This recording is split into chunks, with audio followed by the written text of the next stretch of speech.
घटित निखिलाकार संस्कार कारा स्वच्छंदम बंध्वनि प्रतिपद मधुना मनुव्यंतयामः। ओम शांति शांति शांति। योगेन चित्तस्य पदेन वाचा योगेन चित्तस्य पदेन वाचां मलं शरीरस्य च वैद्यकेन योगाकरोत्तं प्रवरं मुनीनां पतञ्जलिं प्राञ्जलिरानतोऽस्मि। ओम नारायण नारायण नारायण नारायण। ये जो ग्राह्य ग्राहक भाव है, अपना मन ही भासता है। हमको जो मालूम पड़ता है वो अपने मन से और अपने मन में मालूम पड़ता है। बाहर हो मत हो एक दूसरी बात है। तो ये हमारे मन का ही रूप हमको दिखता है। अगर इस निश्चय पर हम पहुंच जाएं तो बाहर वाली वस्तु से न राग करना है न द्वेष। और दिखती है। सपने मिट मिट जाते हैं, जीवन नहीं मरता है। जैसे सपने में जितनी दुनिया दिखती है उसमें चाहे मंदिर देवता दिखें और चाहे उसमें प्रेयसी प्रियतम दिखें, चाहे उसमें दोस्त दुश्मन दिखें, वो सब मन के ही आकार होते हैं। तो ये बात अगर समझ में नहीं आती हो तो जोगी लोग आके सामने खड़े होते हैं। थोड़ी देर मन को स्थिर कर लो, देखो क्या है। अरे ये तो कुछ नहीं है, तो मामला खत्म। और यदि वेदांत विचार से ये मालूम पड़ जाए कि दूसरी कोई चीज नहीं है तो मालूम पड़ने दो, सब मामला खत्म। मालूम पड़ना मिटाकर देखना हो तो जोग कर लो, और मालूम पड़ना रहते हुए ही साक्षात्कार कर लेना हो तो आओ, वेदांत का रास्ता खुला है। तो इसका मतलब ये होता है कि वेदांत के विचार से अद्वितीय आत्मा के साक्षात्कार में अगर कोई संशय होता हो और कोई विपर्जय रहता हो तो आओ, हम तुमको दिखाते हैं। योग करो, जब सबका भान मालूम पड़ जाएगा तो न दीन न दुनिया दोनों। ये दीन का आग्रह बहुत दुख देता है और दुनिया का आग्रह तो दुख दे ही रहा है, और ये दोनों बिल्कुल मन में होते हैं। तो समझदारी से देखो तो मन में मालूम पड़ती रहे दुनिया कुछ नहीं, और यदि दुनिया मिटा के ही देखना हो तो आओ थोड़ा योगाभ्यास करवा लें। बात सिर्फ इतनी है कि ये मनी राम का ही जादू है जिसके कारण हम संसार में फंस रहे हैं। अच्छा, कोई भी चीज जो आपको मालूम पड़ती है, मालूम तो पड़ती है कि हम बाहर देख रहे हैं, लेकिन अगर आंख बंद होती है तो ये बाहर की दुनिया कहाँ से मालूम पड़ती है? तो आंख में फोटो पड़ती है, वो फोटो मन में पहुंचती है, तब अपने भीतर आई हुई चीज को हमारा मन देखता है और हम देखते हैं। तो जिसको देखते हैं वो तो बिल्कुल मन का खेल है, उसी में राग, उसी में द्वेष। हाय हाय हम अपने प्रीतम के लिए मर रहे हैं, हाय हाय दुश्मन हमको जला रहा है। तो वो प्रीतम बन के मन ही जला रहा है, वो दुश्मन बन के मन ही जला रहा है।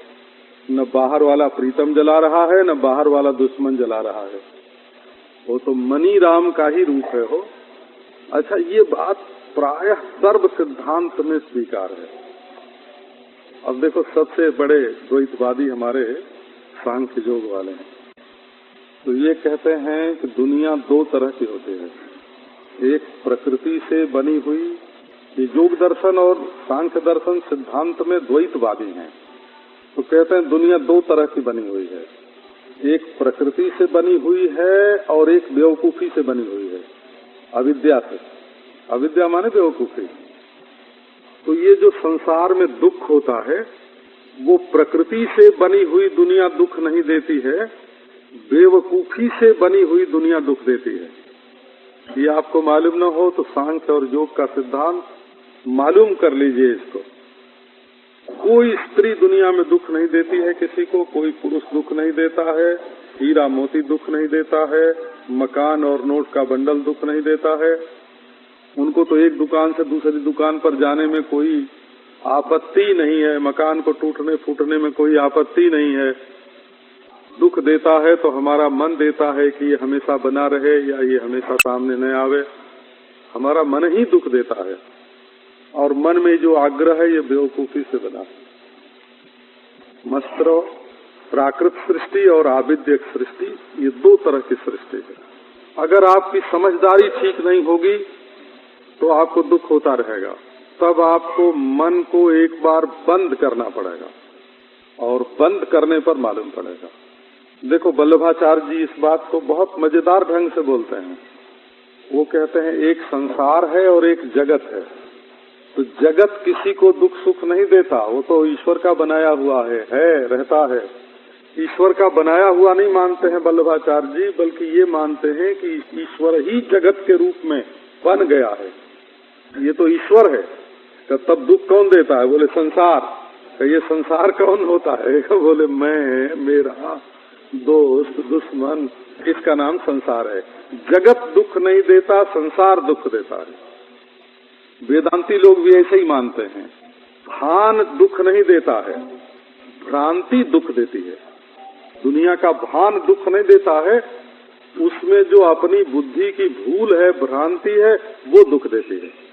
तो इसी से तो एक आदमी अपनी भूल सुधार ले, बेवकूफी मिटा दे, हैं, अपने संबंध तोड़ ले, तो वो सुखी हो सकता है। ये खुदकुशी करने वाले सब बेवकूफ हैं हो दुनिया में। जो प्रेयसी के लिए खुदकुशी करते हैं, प्रीतम के लिए करते हैं, जो हीरा के लिए करते हैं, मोती के लिए करते हैं, शरीर के लिए करते हैं, नोट के बंडल के लिए करते हैं, ये सब के सब बेवकूफ हैं। तो अच्छा, एक साधना ऐसी होती है, उसको सरकुशी बोलते हैं। सरकुशी साधना का नाम है सरकुशी। ये सूफी लोगों में चलती है। सरकुशी माने क्या होता है कि अपना जो गुरु है ना, गुरु, तो मन ही मन गुरु का पहले स्मरण करो, ध्यान करो। उनके यहाँ ईश्वर तो दिखाई नहीं पड़ता है, और आत्मा के सिवाय ईश्वर को वो दूसरा मानते भी नहीं है। असल में ये जो मुसलमान होते हैं ना, कुरान शरीफ वाले, ये तो खुदा को निराकार मानते हैं, अलग मानते हैं।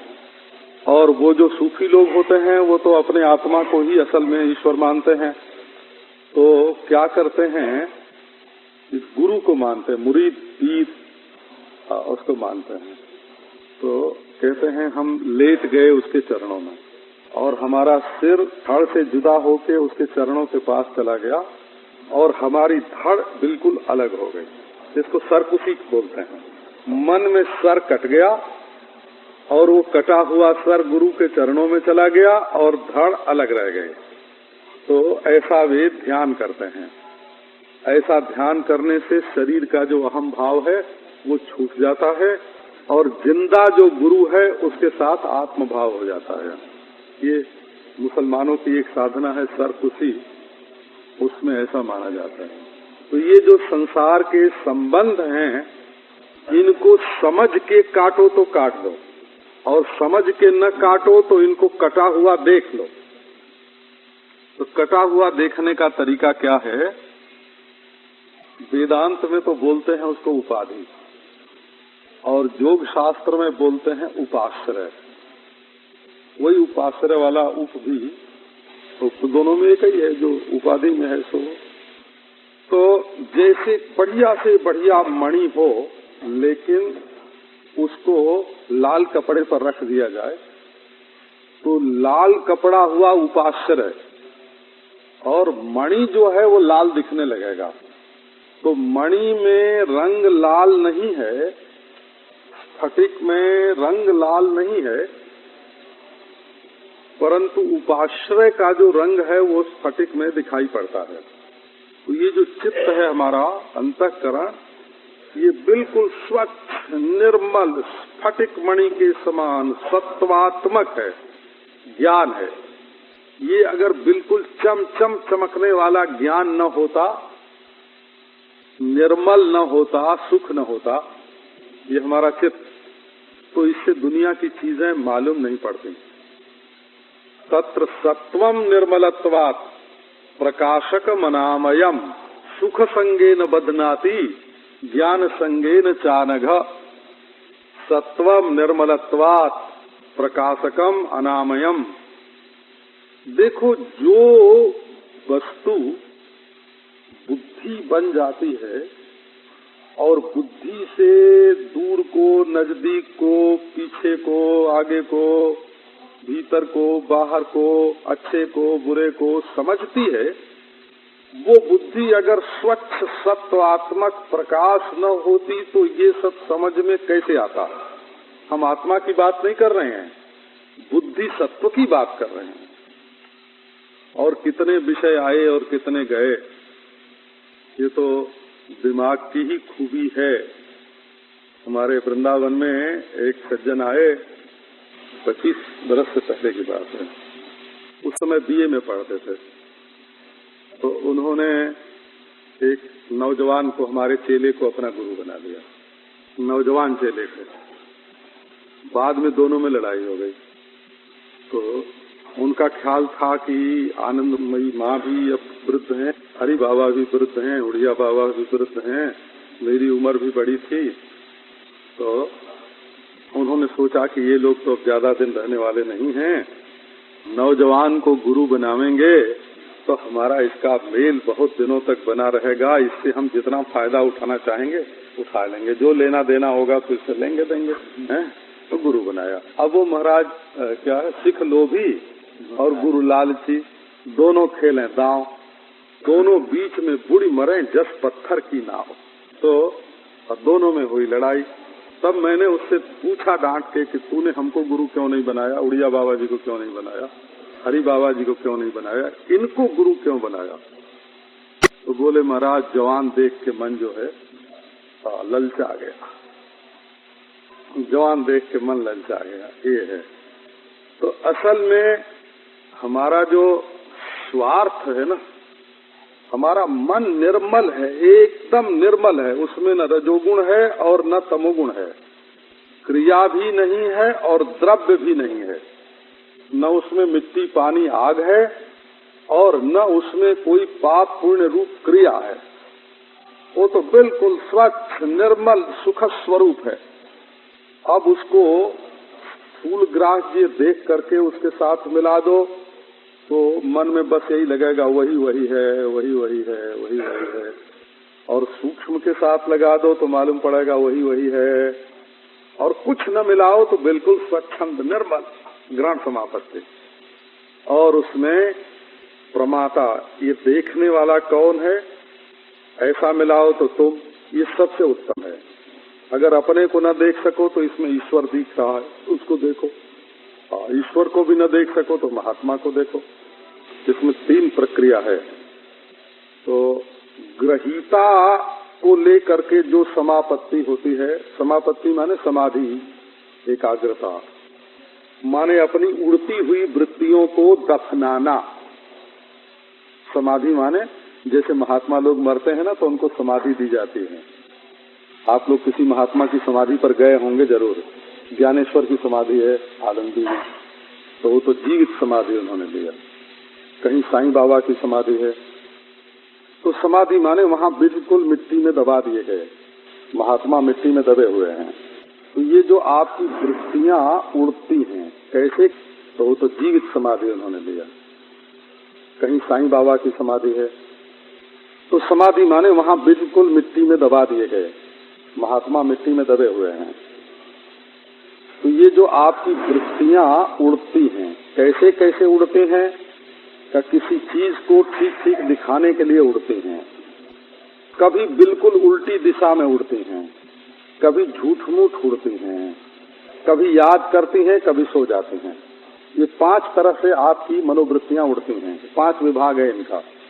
किसी चीज को दिखाने के लिए और बिल्कुल उसको उल्टा दिखाने के लिए और जो नहीं है उसको दिखाने के लिए, सो जाने के लिए और पिछली देखी हुई चीजों को याद करने के लिए, ये 5 रूप में आपकी वृत्तियां उड़ती रहती हैं। तो एक उड़ती है साधन के रूप में और एक उड़ती है बाधा के रूप में, क्लिष्ट और अक्लिष्ट, क्लेश और अक्लेश। तो जो बाधा डालने के लिए जो उड़ती हैं उनको तो बिल्कुल ही छोड़ देना पड़ता है, वो त्याज्य हैं। दुखदायी पदार्थ आपको हो ना, वो भी कल की परसों में वहां सुना रहा था लोनावाला में कि आप पहले तो दुश्मन को अपने भीतर मत आने दो, अपने मन में। दुश्मन कौन है? दुश्मन वो है जो हमको सत्य से छुड़ाकर असत के साथ जोड़ दे, तो दुश्मन है। जो हमें ज्ञान को छोड़ करके आग्रह के साथ, जड़ता के साथ जोड़ दे, तो दुश्मन है। जो हमें आनंद के साथ, आनंद का साथ छुड़ा दे और दुख के साथ जोड़ दे, उसका नाम दुश्मन है। और सच्चा सत, सच्चा ज्ञान, सच्चा आनंद अपना आत्मा है। यहाँ से जो मन निकालकर बाहर फेंक देता है वो हमारा दुश्मन है। तो आओ आप उस दुश्मन से भी निपट लो, पहले तो उसको आने मत दो। और आ जाए तो हम जो कहें सो आप करो, किवाड़ी बंद कर लो, कहो कि अब तुम यहीं रहो, जाना मत। तब वो भागने की कोशिश करेगा। आपको किसी के प्रति राग आवे ना, राग या द्वेष आवे या मोह आवे, तो कहो कि अच्छा जी अब तुम हमारे मन में ही रहो, कहीं जाना नहीं, हमारे दिल में बैठो। हे भगवान, आप कहोगे कि बैठो और वो भागना शुरू करेगा। हाँ, आप कहो कि नहीं, हम नहीं जाने देंगे, अब तुमको रखो। ये हम तुमको चुनौती देते हैं, हो जहाँ तुम्हारा मन बंधा हो राग से, द्वेष से, उसका जरा घंटे भर तक उसको अपने दिल में रख के तुम दिखा दो, हम वो चीज ला के तुमको दे देंगे। तुम अपने दोस्त का ध्यान लगातार 1 घंटे तक करके बता दो, हम दोस्त को तुम्हारी मुट्ठी में कर देंगे। अच्छा, दुश्मन को ही तुम घंटे भर अपने मन में रख के दिखा दो। असल में दोस्त बेचारा तो अपने घर में है और दुश्मन अपने घर में है, और मन में तुमने एक झूठ मूठ का दुश्मन या दोस्त गढ़ के उसकी शक्ल तैयार की है और उसकी बनावटी तस्वीर देख रहे हो, ये हमारा दोस्त है और ये हमारा दुश्मन है। बिल्कुल मन के द्वारा गढ़ी हुई तस्वीर आप अपने मन में देख रहे हैं, और मन में ये सामर्थ्य नहीं है कि घंटे भर तक वो तुम्हारे दोस्त की तस्वीर को देखता रहे या घंटे भर तुम्हारे दुश्मन की तस्वीर को देखता रहे। तो देख के बताओ। असल में आप जब घंटे भर देखना चाहोगे तो 5 मिनट में नहीं, 1 मिनट में ही वो भागेगा, 2 मिनट में ही वो भागेगा। अगर आपके घर में कोई चोर आवे और आप कहिए बैठिए बैठिए बैठिए, हम आपको भोजन देते हैं, हाँ जरा चाय वाय बना के ले आओ, तो भाई थोड़ी देर कर दीजिए उसको अपने घर में बैठाने में। चोर के मन में शंका होगी कि कहीं इसने पुलिस को फोन न कर दिया हो, है? हमको पहचान गया हो और पुलिस को फोन न कर दिया हो, तो वो आपके घर में बैठेगा नहीं। आपका मन अपनी गढ़ी हुई तस्वीर अपनी गोद में लेकर उसी के साथ देर तक नहीं रह सकता, और यदि आप रखने की कोशिश करेंगे तो क्या होगा, तो वो गायब हो जाएगा। गायब हो जाएगा, पर आपका मन तो रहेगा ना आपके मन में। हाँ, मन तो आपके साथ ही रहेगा, आपके भीतर ही रहेगा। तो मोह बस, राग बस, द्वेष बस, लोभ बस यदि कोई वस्तु आपके मन में आवे तो अच्छा उसको पकड़िए। आप पकड़ नहीं सकेंगे, वो भाग जाएगी और आपका मन बिल्कुल शुद्ध हो जाएगा। मन आपका निर्मल है। आंख में जरा सी बालू की किरकिरी पड़ जाए तो आप ज्यादा देर तक उसको नहीं सह सकते। आपके हाथ में कांटा गड़ जाए तो उसको ज्यादा देर तक आपका हाथ सहन नहीं कर सकता। आपके मन में अगर दुनिया की कोई चीज घुसती है तो आप ज्यादा देर तक उसको अपने मन में नहीं रख सकते, और जब ये जाने आने वाली चीज है तो उसके लिए आप काहे को मरते हैं, काहे को तकलीफ उठाते हैं। तो ग्राह्याकार चित्त करने से भी चित्त में समाधि लग जाती है, चाहे स्थूल वस्तु हो चाहे सूक्ष्म वस्तु हो। और यदि केवल ग्रहण ही रहे, आंख तो रहे लेकिन उसमें रूप न रहे, कान रहे उसमें शब्द न रहे, त्वचा रहे पर उसमें स्पर्श न रहे, नाक रहे पर उसमें गंध न हो, जीभ रहे पर उसमें स्वाद न हो, मन हो पर उसमें विषय न हो, बुद्धि हो परंतु उसमें विचार न उठे, आप हो पर दूसरा न हो। आप ध्यान दें इस बात पर। आंख आंख ही रहे, रूप न हो, कान कान ही रहे, शब्द न हो, त्वचा त्वचा ही रहे, संप्रसाद बोलते हैं इसको। ये परमानंद है, ये आनंद की स्थिति है। आपका मन रहे और उसमें विषय न रहे, संकल्प न रहे। संकल्प में कोई न कोई विषय होता है, और बुद्धि रहे और उसमें विचार न रहे, और आप हो और दूसरा न रहे। क्या आनंद! इसी का नाम समाधि है। समाधि माने ऐसा मत समझना कि जब तक वो आसन बांध के उल्टे नहीं, और जब तक प्राणायाम दम को घोटे नहीं, और जब तक त्राटक नहीं लगावें, जब तक 6-8 वर्ष तक अभ्यास न करें तब तक समाधि न लगे, सो बात नहीं है। यहाँ तो घोड़े के रिकाब में पांव और ब्रह्म ज्ञान। जो मिनटों की बात है उसको वर्षों के लिए जो आप टाल देते हैं, उसमें कहीं न कहीं नासमझी और कहीं न कहीं राग द्वेष काम करता रहता है। आप अपने राग द्वेष को छोड़ नहीं पाते तो मन समाहित कहाँ से होगा? आप अपनी बेवकूफी को काट नहीं पाते तो मन में समाधि कहाँ से लगेगी? अच्छा बोले भाई, ये संप्रसाद भी ठीक हो गया, अब आओ जरा अस्मि अस्मि की बात करें। तो असल में जो भूमिका होती है, तो समाधि वाले कैसे बोलते हैं? वो कहते हैं कि अहम व्यवहार है, कल्पना व्यवहार, और ब्रह्म कल्पना है, और अस्मि जो है वो दोनों का निषेध करके अपने में बैठना है। और अस्मि अस्मि का उत्थान भी बंद हो जाने पर समाधि है। ये देखो, ये एक प्रकार के जोगियों का बोलना है। एक रकम के जोगी होते हैं, उन जोगियों से आपका काम पड़ा हो कि न पड़ा हो, वो कहते हैं कि अहम प्रत्यक्ष व्यवहार है, और इस अहम को मिटाने के लिए ब्रह्मपने की कल्पना है। और अस्मि अस्मि मात्र, जिसमें न अहम है न ब्रह्म है, केवल अस्मि। अहमाकारता देह के संबंध से है और ब्रह्माकारता पूर्णता के संबंध से है, और इदमाकारता और पूर्णाकारता दोनों को छोड़कर केवल अस्मि मात्र, और वो भी एक वृत्ति है। छोड़ो इसको। देखो, एक प्रकार के जोगी हैं, एक रकम के जोगी हैं। तो अब ये जो अस्मि है, वेदांती लोग इसको ऐसे नहीं बोलते हैं, और ये जोगी जो अष्टांग जोगी हैं वे भी इसको ऐसे नहीं बोलते हैं।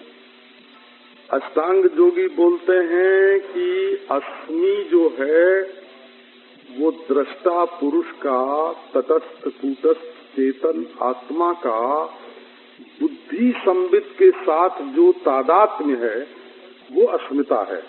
तो यहाँ भी विवेक ख्याति आवश्यक है। जब विवेक ख्याति माने ये बुद्धि के साथ मेरा कोई संबंध नहीं है, ये बुद्धि न मैं हूँ न मेरी है, ये विवेक होने पर पुरुष जो है जब अपने स्वरूप में बैठता है तो बुद्धि संबित निष्क्रिय हो जाती है। तो जो बुद्धि संबित की निष्क्रियता है वो असंप्रज्ञात समाधि है, और आत्मा अपने स्वरूप में बैठा हुआ है। यहाँ अस्मिता फस्मिता कुछ नहीं है। अस्मिता विस्मिता होकर के, अस्मिता भी आश्चर्यचकित होकर के वहाँ अस्मि अस्मि अस्मि, ये भी विस्मित हो आश्चर्यचकित होकर के भाग जाता है। ऐसा है अपने स्वरूप में। पर अस्मिता में बैठने के लिए भी जो वीर्य चाहिए, श्रद्धा स्मृति वीर्य प्रज्ञा की जो आवश्यकता है वो होए तब ना। क्या अच्छा तो आओ, अभी वीर्य का उदय नहीं हुआ है, पराक्रम नहीं आया है, तब ऐसा जो समाधिस्थ महापुरुष है उसके चित्त का चिंतन कीजिए। उसमें भी महात्मा के शरीर का चिंतन करोगे तो स्थूलालंबन वितर्क समापत्ति होगी, और यदि महात्मा के विचार का चिंतन करोगे तो सूक्ष्मालंबन समाधि होगी। और महात्मा की जो अस्मिता मात्र है उसका जब चिंतन करोगे, यहाँ तक कि महात्मा की निर्विकारता का चिंतन करोगे तो आनंदानुगत समाधि होगी, और महात्मा के अस्मिता मात्र का चिंतन करोगे तो तुम भी अस्मिता मात्र हो जाओगे, अस्मितालंबन समाधि लग जाएगी। और यदि महात्मा के नित्य शुद्ध बुद्ध मुक्त निर्विकार आत्मा का चिंतन करोगे तो महात्मावच्छिन्न चैतन्य और साधकावच्छिन्न चैतन्य एक हो जाएगा। अच्छा, तो भाई जब महात्मावच्छिन्न चैतन्य का ही चिंतन करना है तो समष्टि शुद्ध सत्वावच्छिन्न चैतन्य का ईश्वर का चिंतन क्यों न किया जाए? तो वो भी एक ग्रहित्री समापत्ति है। ये महात्मा का जब चिंतन करोगे तब उसका शरीर, शरीर के भीतर सत्व और सत्व से असंग महात्मा, तो असंगता उन्मुख जो वृत्ति है उसका चिंतन करोगे तो विचारालंबन, और यदि उसके अस्मिता मात्र का चिंतन करोगे तो अस्मितालंबन समाधि हो जाएगी। तो आओ महात्मावच्छिन्न सत्व या महात्मावच्छिन्न चेतन का चिंतन न करके परमात्मा है ना, सत्वावच्छिन्न समष्टि शुद्ध सत्वावच्छिन्न परमात्मा का चिंतन करें। बोले देखो भाई, आपको ईमानदारी की बात सुनाते हैं, बेईमानी की बात आज एक भी नहीं करेंगे अभी। ये जैसे ये शरीर व्यष्टि है, इसको व्यष्टि बोलते हैं हो, ऐसे एक समष्टि है, ये तुमको कैसे मालूम हुआ? बोले महाराज ये व्यष्टि दिखती है, देखो ये समष्टि तो है ही है ये भी, क्योंकि करोड़ करोड़ कीटाणु इस शरीर के भीतर रहते हैं और उनकी समष्टि से एक शरीर बना है। तो ऐसे करोड़ करोड़ ब्रह्मांडों की जो समष्टि बनती है उससे स्थूल समष्टि, सूक्ष्म समष्टि और सत्व समष्टि, उसको दो विभाग में कर दो, विक्षिप्त सत्व समष्टि और शांत सत्व समष्टि। तो माने सद्वृत्तियां जो होती हैं विक्षिप्त सत्व समष्टि में होती है, करुणा आदि, और शांति जो है वो शांत सत्व समष्टि में होती है। क्या ठीक है, पर वो कितनी बड़ी है जरा बताइए तो आप जब पूरब पश्चिम उत्तर दक्षिण ऊपर नीचे से उसकी परिधि बनाने लगोगे ना, कंगन बनाने लगोगे, तो वो कंगन आपके मन की कल्पना होगी। वलय जो बनाओगे, परिधि जो बनाओगे, इतने घेरे में समष्टि है, वो इतना घेरा जो बनाओगे वो बिल्कुल समष्टि आपके मन की कल्पना हो जाएगी। अच्छा, कब से शुरू और कब अंत? जब काल समष्टि का घेरा बनाओगे तो आपके मन की कल्पना हो जाएगी। और ब्रह्मांडों की समष्टि बनाओगे तो कोटि कोटि ब्रह्मांड हुए हैं और आगे पैदा होंगे, उनको एक जगह लकीर खींच के उनकी आदि और अंत बनाना पड़ेगा, तो आपकी कल्पना हो जाएगी। तो इसलिए न तो महात्मावच्छिन्न न महात्म चित्तावच्छिन्न, और न तो समष्टि विक्षिप्त सत्वावच्छिन्न और न तो समष्टि शांत सत्वावच्छिन्न। ये अवच्छेद्य अवच्छेदक का भाव आपका मन ही कल्पित करेगा, इसलिए उस मन के दृष्टा आप हैं।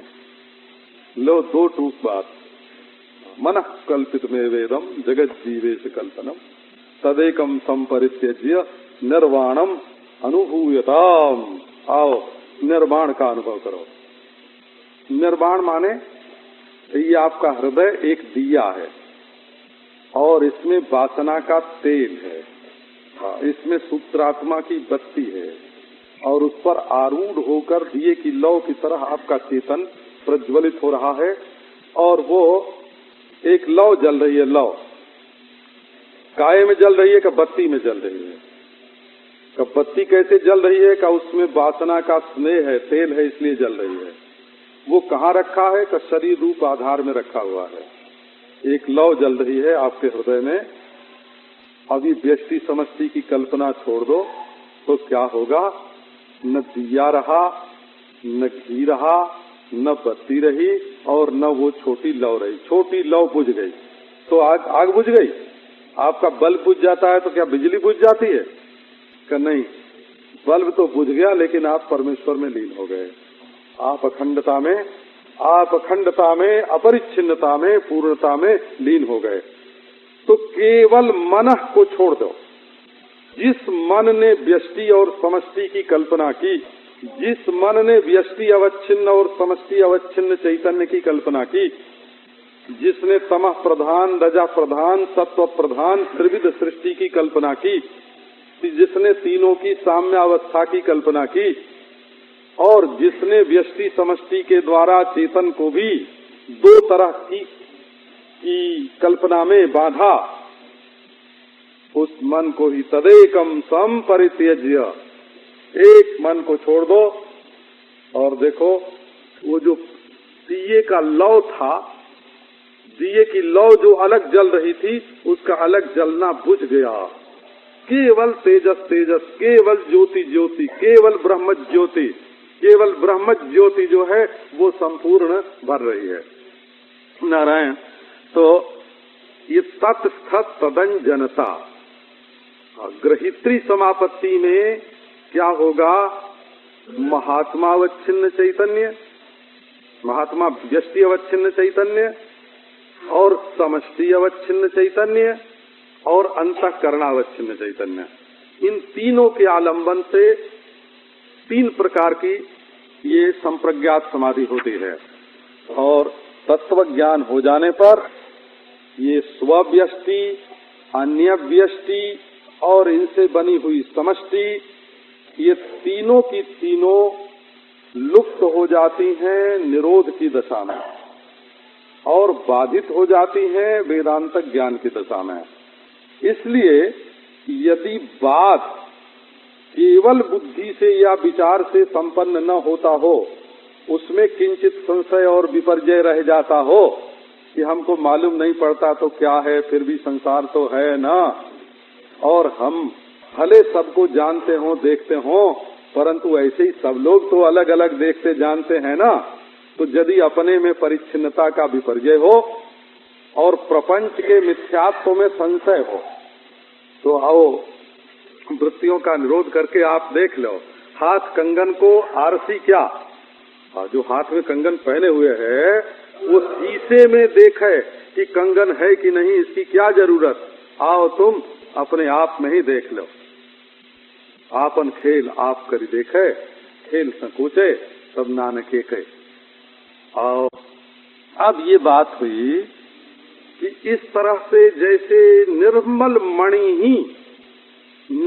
मणि हो, इस प्रकार आपका निर्मल सत्वात्मक चित्त है। उसी ने स्व की परिधि, अन्य की परिधि और सबकी मिलाकर एक परिधि, ये सब की सब बनाई हुई है।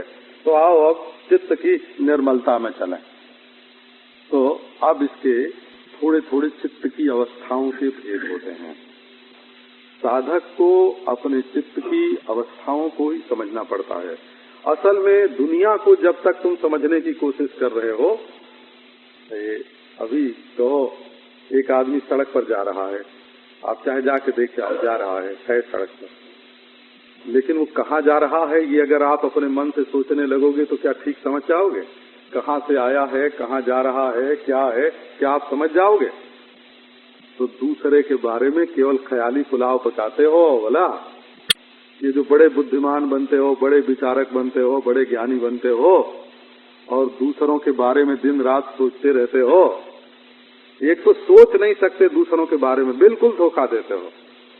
पहले हम लोग मारवाड़ी भाषा नहीं समझते थे हो, तो वो चिट्ठी विट्ठी लिखते थे ना, तो लिखते थे कि योग्य सेवा लिखना जी, आखिर में वो तो पहले ही लिख देते कि प्रणाम वंचना नहीं लिखते थे, है ना, प्रणाम वंचना।